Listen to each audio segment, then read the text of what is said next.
Let's talk about belly fat. You know, that stubborn stuff that's so easy to gain but feels like the absolute last thing to leave your body. It's a huge frustration for so many of us, right? But what if I told you there's a clear, science-backed roadmap to actually solve this? Well, today, that's exactly what we're diving into. A 5-step plan built from the brains of world-leading fat loss scientists. Let's get right into it. So here's the game plan. First, we're going to get to the bottom of the problem itself. Then, we'll dive into mastering your nutrition, exercising for real results, the huge role sleep plays, and finally, the mental game that honestly holds the whole thing together. All right, so first things first, before we can even think about fixing the problem, we need to know exactly what we're up against. You see, it turns out not all belly fat is created equal. On one hand, you've got subcutaneous fat. That's the soft, pinchable stuff right under your skin that covers your abs. Annoying, for sure. But then there's visceral fat. This stuff is way more sinister. It's stored deep inside, wrapped around your vital organs like your liver and intestines. And this isn't just about how you look. It's a serious health risk, tied directly to things like heart disease and type 2 diabetes. So, can't you just do a million crunches to get rid of it? Well, according to expert Dr. Lane Norton, that's a hard no. The whole idea of spot reduction, where you can burn fat from one specific area, is a total myth. The one, single, non-negotiable key to losing both types of belly fat is creating a consistent calorie deficit. It really is that simple. You just have to burn more energy than you take in consistently over time. Okay, so if a calorie deficit is the most crucial thing, our most powerful tool to create that deficit is, you guessed it, our diet. And for this, we're going to turn to one of the world's top nutrition researchers, Alan Aragon. Now, this is a brilliantly simple but incredibly powerful system for dieting in a way that you can actually stick to. Instead of some super rigid, boring meal plan, Alan Aragon says, hey, let's build your diet around healthy foods you actually enjoy eating. You pick your top 3 favorites from each major food group. That creates a core diet of 18 foods you genuinely like. Then, and this is the best part, you add 2 YOLO foods, your favorite treats. So why is this so genius? It's all about psychology. The number one reason diets fail is that people just can't stick to them. By building a plan around folks you love, you're not just dieting, you're building a lifestyle you can actually maintain. Now within that diet, one thing is absolute king for fat loss: protein. Alan Aragon really hammers this home. Getting enough protein is crucial to make sure you're losing fat, not muscle, while you're in that deficit. The magic number to aim for? A minimum of 1.6 grams of protein for every kilogram of your body weight. This is so important because it helps you keep that muscle, which is the real key to looking shredded at the end of your diet, not just skin. But what about specific foods? Are there any bad guys here that specifically cause that dangerous visceral fat? Well, the research shows this is mainly a problem when you're actually gaining weight.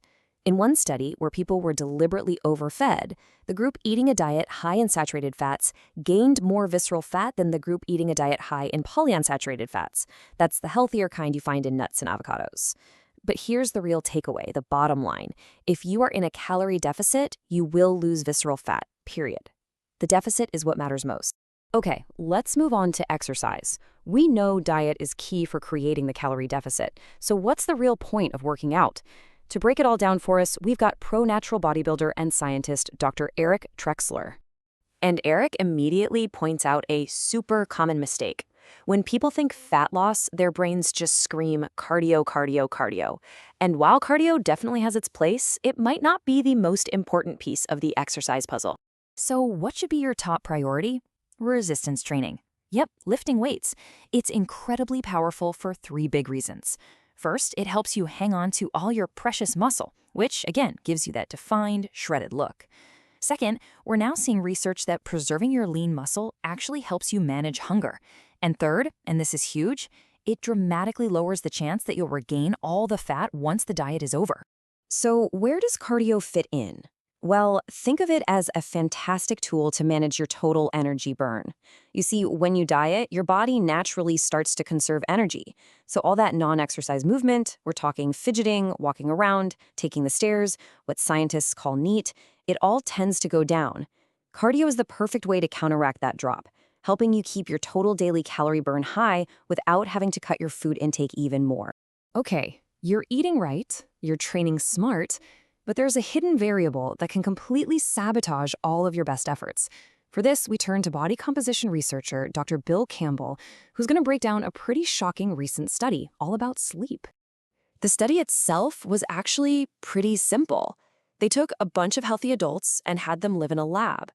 In one part of the study, they got a normal 9 hours of sleep.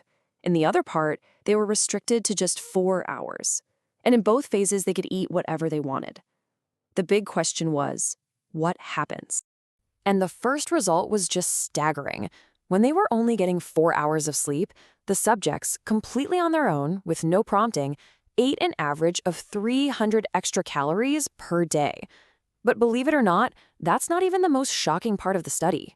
And here it is, the real kicker. Those extra 300 calories, they went straight to their bellies. The sleep-restricted group saw an 11% increase in that dangerous visceral fat, while the group getting normal sleep gained 0.